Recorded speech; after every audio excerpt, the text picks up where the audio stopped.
நம்ம CSK vs MI match மாதிரி வெப்சைட்ல கலர்ஸ் மேட்டர்ஸ். தோனிக்கு yellow, ரோஹித்க்கு blue. Correct colour use பண்ணினா எல்லாரும் அந்த பிராண்ட பார்த்த உடனே ரெகக்னைஸ் பண்ணிடுவாங்க. CSSல கலர் எப்படி யூஸ் பண்ணலாம் பார்க்கலாம். First and easiest method, color names. CSSல ஆல்ரெடி 140 plus colors built-in இருக்கு. Tomato, DodgerBlue இப்படி just color name யூஸ் பண்ணலாம். கலர்ஸை 3 different waysல யூஸ் பண்ணலாம். பேக்ரவுண்ட் கலர், எலிமெண்டோட பேக்ரவுண்டுக்கு கலர் ஆட் பண்ணலாம். கலர் டெக்ஸ்ட்டுக்கு கலர் ஆட் பண்ணலாம். பார்டர் கலர், எலிமெண்டோட அவுட்லைனுக்கு கலர் ஆட் பண்ணிக்கலாம். RGB red, green, blue mix பண்ணி நம்ம கலர் கிரியேட் பண்ணலாம்.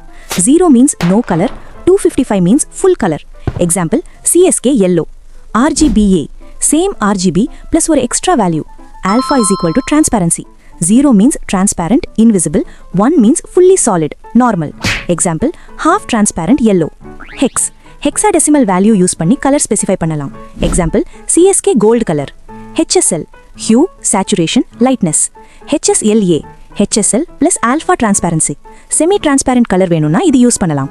Follow and subscribe Zia Tech for more updates.